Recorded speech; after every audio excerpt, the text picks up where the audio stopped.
Welcome. What happens when we go to a shopping mall? You may wonder why I'm asking this question. Because obviously everyone knows when we go to a shopping mall and what happens. But let's look at this very closely. We park the car, get into the mall, buy the items, grocery or fashion clothing. Once we finish the purchase, we'll go to some food court for eating. Or we might go to a movie theater to watch movies or ice rink, some entertainment activities. Meanwhile, we'll connect to their Wi-Fi at the mall. Then finally, we'll exit the shopping mall. The discussion point is not what you are doing while you are at mall, but the data which is getting tracked while you are at the mall. These enormous data points are very useful for the mall management or the retail outlets to make powerful decisions. This is our discussion point here. This is Anish Kumar and welcome to Empower.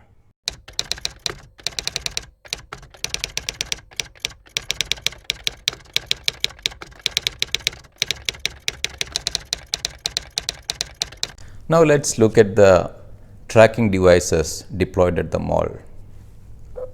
Very few, but let's categorize. One is people counting devices, which generates powerful algorithm. Secondly, door counting devices, which gives stereoscopic vision of images, which is, in other words, it's a 3D picture. And third one is basement sensors, which normally track the vehicles entered and vehicles out, and also which calculates the amount of time you were there at the mall. Nowadays it is automated that when you enter, it calculates the time. When you exit, if the fine is imposed, it will ask you to pay the fine, otherwise you can exit directly without any human intervention. Now we have all this data mentioned through these tracking devices and people counting algorithm. Now I need to connect this to a branch of study called data science, because nowadays you must have heard about data science. I want to explain this with a simple example, also connecting the data what we collected at the mall and correlate with the various process which is involved in the data science. Data science is all about collecting data and analyzing it and find out the insights and intelligence out of the data, and we do some predictions. Yesteryears or earlier time, we used to use only structured data.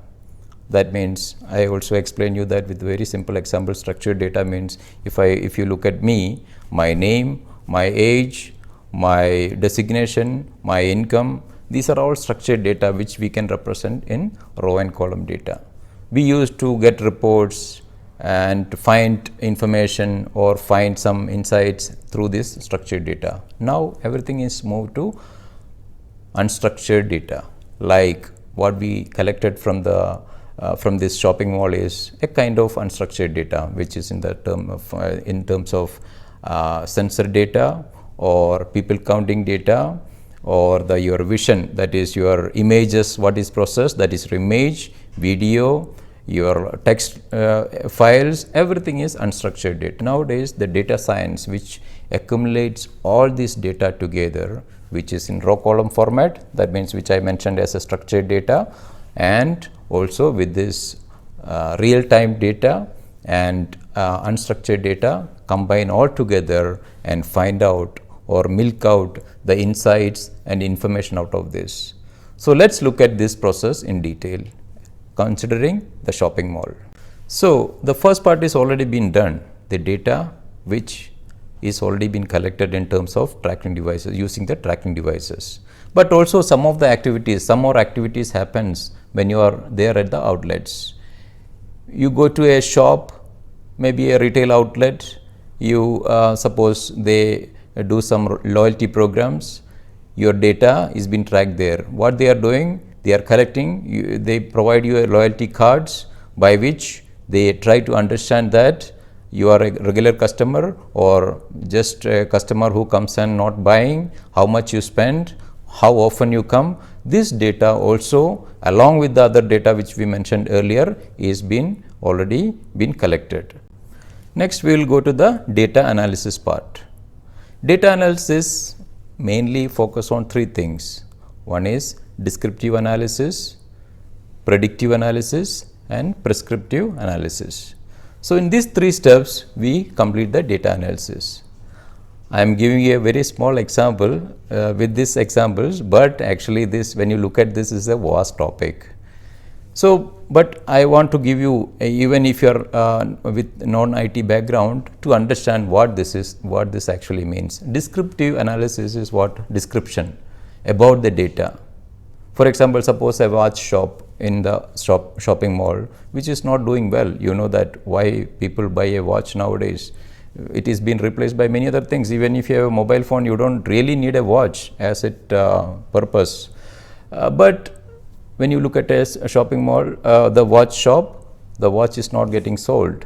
So when you understand the data, why the watch is not being sold, collecting the data through this loyalty program or whatever it is, you understand that maybe the price is very high, or maybe you don't want it as a watch itself.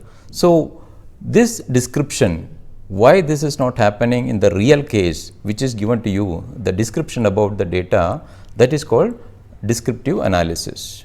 Then we will get into the predictive analysis. What do you mean by prediction? If I change the watch price so that people will buy more watches, or should I segment this as a decorative device? That means not as a watch, I want to give more value to that so that they see it as a brand and they will enjoy that way. So these are the predictions we make from the output. Or also I am saying you won't get everything from the shopping mall. Please don't think that way.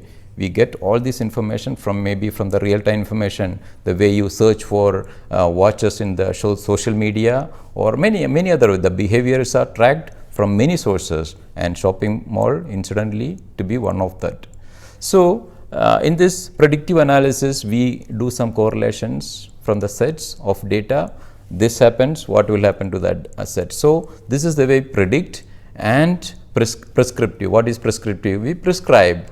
So we'll say that if you do the watch shop in this way, so that you can achieve more revenue. So another very simple example, I will say, all this analysis, you are all fond of cricket. So Virat Kohli, how many centuries he has made will be a descriptive analysis. How many centuries he will make for the World Cup, coming World Cup, which could be a predictive analysis. What all things he needs to do to get that number of centuries is prescriptive analysis. I hope you understand. Again, I am saying this is a vast topic to understand. In this small video we cannot, but I want to make it very clear with the simple examples. So now we discussed about data collection and data analysis in very simple terms. Now let's get into the last part, data application. Data application is the one which everyone would like to know, especially the mall management would like to know, or business owners, or business intelligence, we call it as business intelligence. This is normally represented using the charts or the graphs or the dashboards, which when you look at it you will understand. So let's look at what are the real outcome of having this data collection and analysis, and what all output we can generate to the end user or the mall management or the retail outlet. The first one is using the outside traffic, calculate the footfalls. This is very important for management. Outside traffic means those who are coming to the mall but not really purchasing some stuff.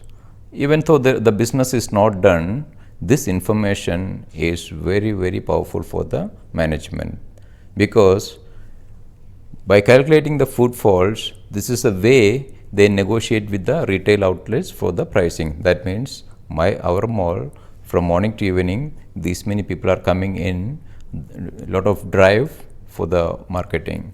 That means that will show a lot of interest to the retail chain to open a shop in that mall. So this is one thing. Secondly, We can also understand from the people counting devices that how much time they spend in the mall. So that is also an important. That means as much as they spend, time spent, that much also they will spend in cash. So that's a so that also is another conversion ratios. That means full footfall to sales conversion ratios dashboards can be generated. Another one is I mentioned about the customer loyalty program, by which if that's a retail group, they will have different outlets in their portfolio. So customer shopping behavior can be tracked, and other portfolio business also can be targeted using their behavior. So a single customer, I can drive that to the other portfolio business as well. Very importantly, there is another business for the mall management. That means from the insights, they understand that through which area the people are coming in or the buyers are coming in, like a heat map. That area I can focus more on putting the signage, etc., for marketing other brands. So that is also another business. So these are the wide. I would have missed out many, but these are the things which I think this is happening at the mall, and these are the powerful information which are given to the management using this analysis and reports. Also, to conclude, before we discuss the output, there is also one more thing which might interest you. There is a washroom management. In a shopping mall, you see that there are a lot of washrooms. So earlier it used to be the situation wherein we send people to wash. So there could be some washrooms which are not at all used, but there are some washrooms which are very much used. And earlier it used to be like a program where people are sent without understanding which washroom needs more attention. But washroom management, there are devices again counting and give the heat map to the people who are monitoring that this special place, this special washroom needs more attention, so that they can send more people there to manage in a better way. So now you know with this example of shopping mall and the tracking mechanism and data collection, now you understand the power of data science in a specific this context, shopping mall. But there are enormous places where this has been used. Say any sector, if you look at retail such as shopping mall, banking, healthcare, name any, the data science is there. How we do business has changed drastically over the last 10 years, and there is a switch from gut-based decision making to the data-driven decision making, and this is going to be the way the business is going to be held in the years to come.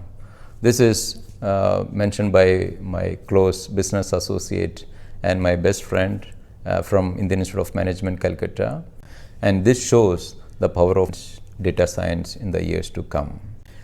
I will be discussing about this in the subsequent videos, how the business or data science and big data analytics is helpful in various industries using very simple examples, because I don't want to teach you IT subjects.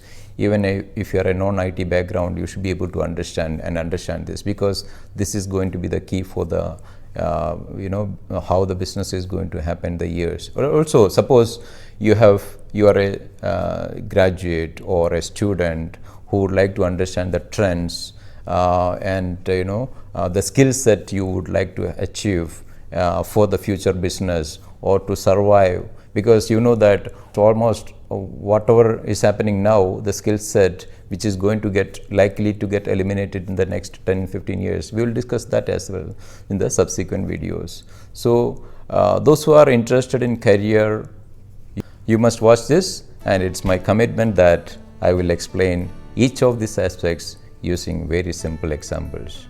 It takes a lot of effort, but it's my commitment. Please share or subscribe. I would like to hear from you as well. There is a comment section. You can put your comments. We will reply to that.